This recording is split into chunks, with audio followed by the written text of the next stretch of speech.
Chapter 2. Philip had at least two good reasons for being in high feather that morning.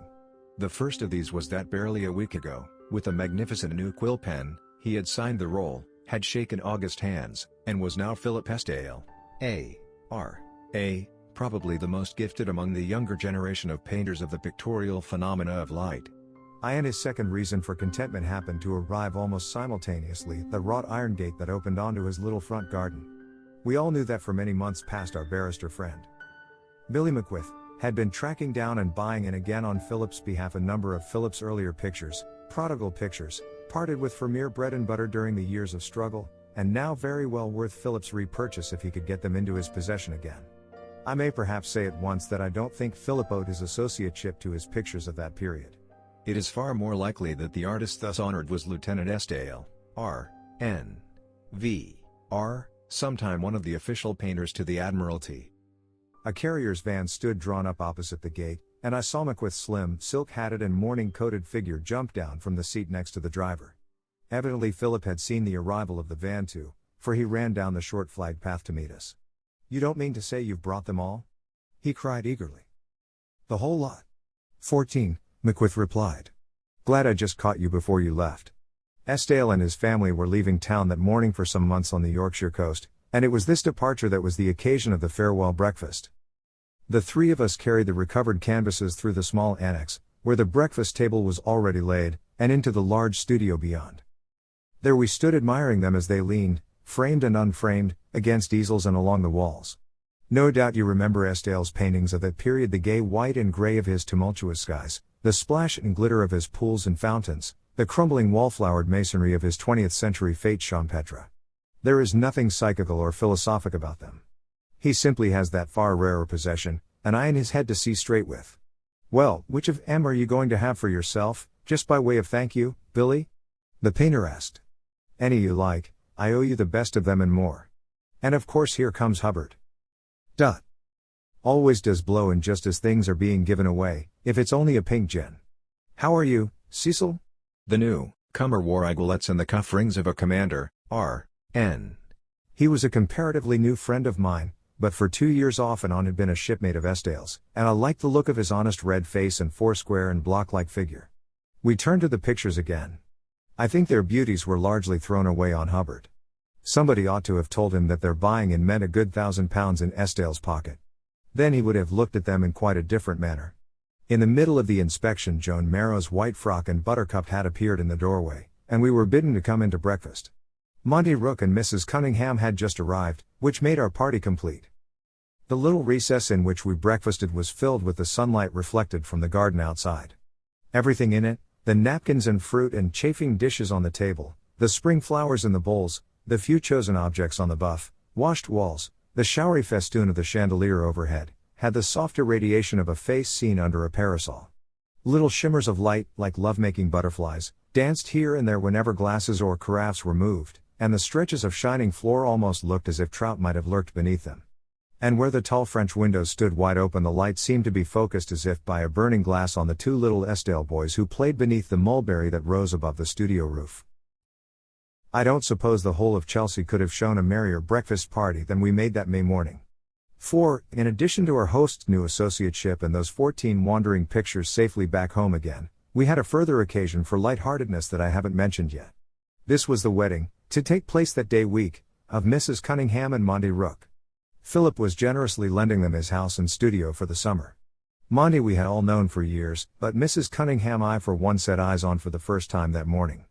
Later I got a much more definite impression of her. For the present I noticed only her slender and beautiful black chiffon-covered arms, the large restless dark eyes that seemed to disengage themselves from under the edge of her black satin turban hat, and her manicured fingers that reminded you of honeysuckle. The Estelles had received her on the ground floor, so to speak, and it obviously pleased Monty that Philip had called her Audrey straight away. So we talked of the approaching wedding, and the associateship, and the painting cottage in Yorkshire, and so back to the pictures again. On this subject Commander Hubbard unhesitatingly took the lead. "Well, it's certainly art for mine, my second time on earth," he good-humoredly railed, the aiguillette swinging gently on his breast. "Fancy going out of town this weather.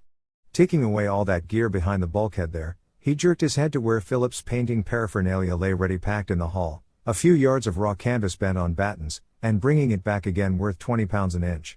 Hubbard had a Whitehall job that summer, and loathed it. Esdale laughed. Can't see why they didn't make me a full academician while they were about it, he said. And he's grumbling. Hubbard retorted. Perfectly revolting fellow. That's too much lunching with admirals. Listen, Mrs. Esdale, and I'll tell you the kind of thing we mere senior officers had to put up with. A hoist breaks out from the flagship, and every glass in the squadron is glued to it. You'd think at least we were to proceed to sea immediately. Nothing of the sort. It's the Admiral presenting his compliments to this wretched wavy-ringed fellow your husband, and would he give him the pleasure, would Lieutenant Esdale, R.N.V.R., condescend, stoop to take luncheon with him? The Admiral, if you please. And that's what it is to be an official painter.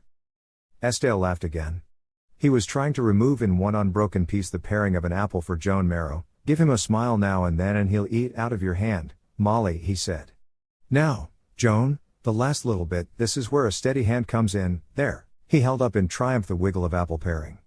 Throw it over your left shoulder and see what initial it makes on the floor.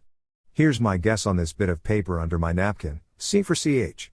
Ah, clumsy infant. The strip had fallen in 2 pieces. There goes your luck. I'll lay done gone finish. I'll have the apple myself, you'd better go and write the rest of those labels. The Esdales had to all intents and purposes adopted Joan Marrow now that she was alone in the world. On the day when Philip, half scared by the risks he was taking, had informed his private pupils that their tuition took up too much of his painting time, he had not included Joan. She had continued to prime his canvases and to make use of his models at long range from odd corners of the studio, and then, during his absence on service, she had come to live in the house, had taught and mended for the children, and had been companion and friend to Molly. By an affectionate fiction, her former fees were supposed to cover the cost of her board, and a proper arrangement was to become to one of these days. She was 20, had only lately ceased to have the stripling figure that is all youth and no sex, and was already acquiring that mystery of physical shape and of mind and emotion that causes men's heads to turn behind and their lips to murmur, "Ah, in another year or so." The Esdales had to all intents and purposes adopted Joan Marrow now that she was alone in the world. On the day when Philip, half scared by the risks he was taking, had informed his private pupils that their tuition took up too much of his painting time, he had not included Joan. She had continued to prime his canvases and to make use of his models at long range from odd corners of the studio, and then, during his absence on service, she had come to live in the house, had taught and mended for the children, and had been companion and friend to Molly.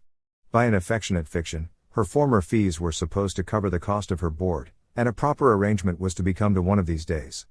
She was 20, had only lately ceased to have the stripling figure that is all youth and no sex, and was already acquiring that mystery of physical shape and of mind and emotion that causes men's heads to turn behind and their lips to murmur, "Ah, in another year or so."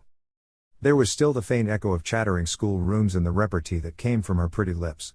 Pertly and with little tosses of her head she enumerated the duties she had discharged that morning. The labels are all distinctly written, with the name at the top, then a space, and Santon, York's quite at the bottom so you can tear it off and use the label again for somewhere else. Both the taxis are ordered for 1:30, and Mr. Rook won't have to send on letters because they're all being readdressed at the post office. The doors and windows are all fastened, and I've shown Mrs. Cunningham where everything is for after the wedding. And I didn't want the apple, and you've no business to write things about me on your horrid bits of paper. And we all laughed as she suddenly twitched Philip's napkin away and tucked the horrid bit of paper safely away into her bosom.